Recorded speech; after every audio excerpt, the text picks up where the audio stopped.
Welcome to Part 6 of Car Doctor, where we explore interesting repair tips and little-known facts. Do you know 5 driving habits that are secretly destroying your engine?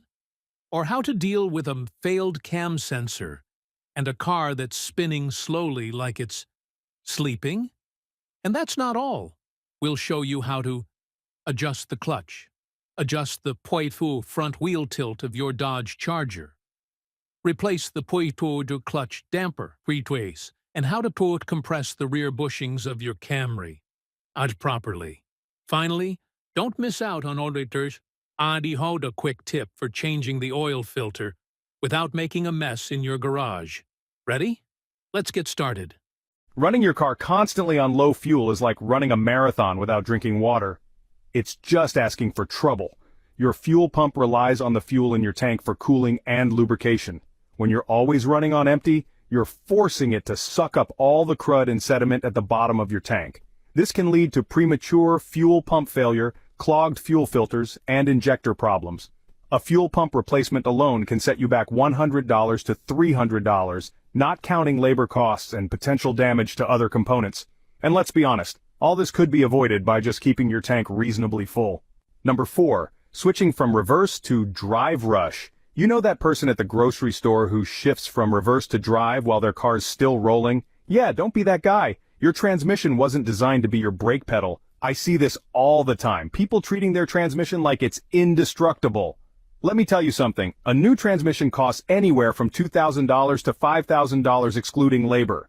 Just take that extra half second to come to a complete stop. Your car will thank you, and so will your wallet. Number 5. High gear acceleration. This one's becoming more common with all these modern transmissions having 8 or 9 gears. People try to accelerate hard while in too high a gear, thinking their car will figure it out. Spoiler alert, it doesn't end well. When you need to accelerate, especially when merging onto highways, don't be afraid to let your engine rev a bit. Lugging your engine in high gear puts massive strain on your connecting rods and bearings. Trust me, I've rebuilt enough engines to know exactly what that looks like on the inside. Instructions for troubleshooting cam sensor failure 1. Check and clean cam sensor. Step 1. Locate the cam sensor, usually located near the camshaft cylinder head. Step 2.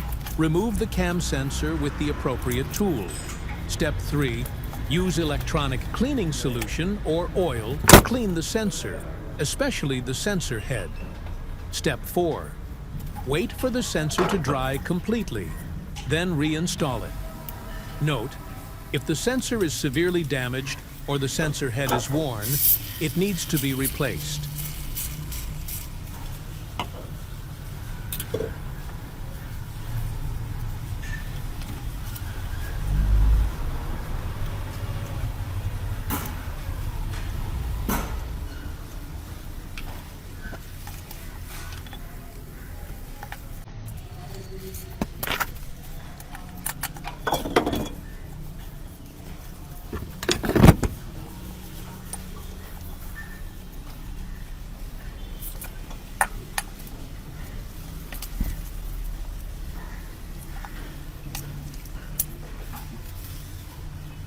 Adjusting the mechanical clutch. Check the pedal-free play, ideally 1 to 2 centimeters.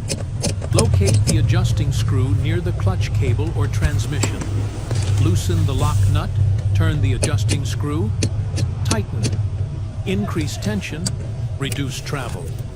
Loosen, decrease tension, increase travel. Recheck, tighten the lock nut. Check after adjustment. Start the car. Try shifting. Make sure the clutch does not slip or shift hard.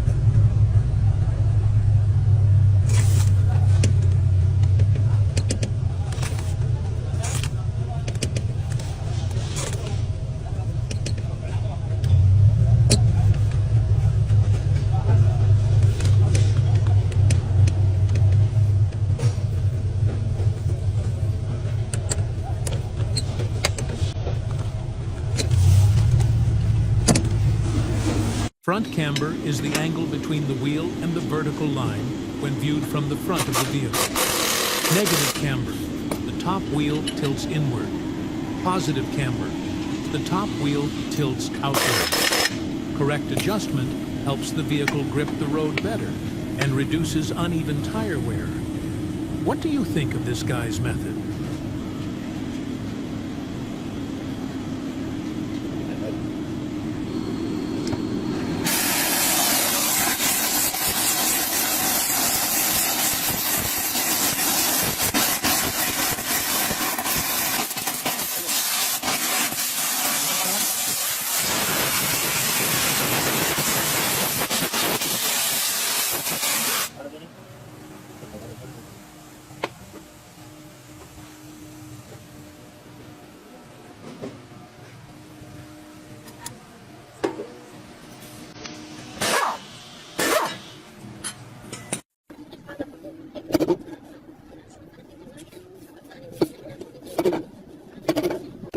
Clutch replacement. Lift the vehicle and remove the wheels. Park the vehicle flat. Lift the vehicle and remove the wheels. Remove related components. Remove the cable or hydraulic system, if applicable. Remove the transmission and clutch retaining screws. Remove the old clutch. Remove the old clutch disc and clutch pusher from the engine shaft. Replace the slipper bearing, if necessary. Install the new clutch. Install the new clutch disc, clutch pusher, and slipper bearing in place. Reinstall the transmission and components. Install the transmission onto the engine. Tighten the screws. Reconnect the clutch hydraulic cables. Check. Check the clutch operation and retighten the components. Third note, ensure the components are installed correctly and tightened. If you do not do it yourself, consult a professional.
Okay.